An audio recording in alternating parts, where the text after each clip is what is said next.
sinutusan ko nga itong isa kong bunso na maglagay ng tubig sa pitser. Kasi ang hilig nilang uminom ng tubig. Ayan. Nga, ang isa naman, pinagbugas ko na ng plato. Pero tapos na po siya. Ayan, o. Pero Wow! dumi pa din. Tingnan mo ang dumi ng lababo. Ayusin mo yan dyan. Pag bigkano yung ano dyan. Yung screen niya, tanggalin mo. So, ayan na nga. Alam mo nang puno, tapos pinuno mo pa, hindi nagkalat yung tubig. Hindi ko nga ito puno eh. Ayan.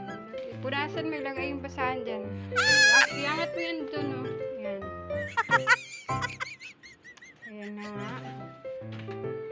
At linisin mo yung lababo, pati yung mga kaldero. Step!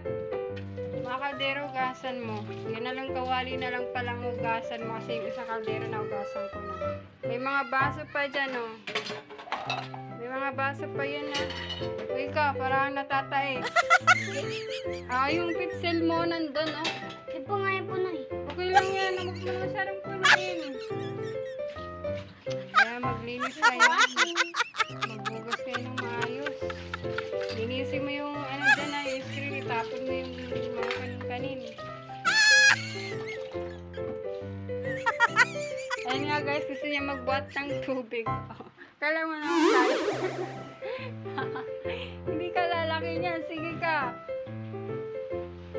Yan mo yan. Huwag mo nang buhatin. Sige, ganyan mo lang. Sige.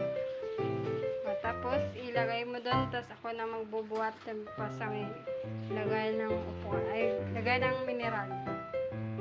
Sige, usag mo. Buhat, pili. Huwag mong buhatin. Mamaya. Sige na. Hindi, ako hindi. Mamaya na, hindi kaya. Hindi nyo kaya. Baka matapon lang yan. Kain natin.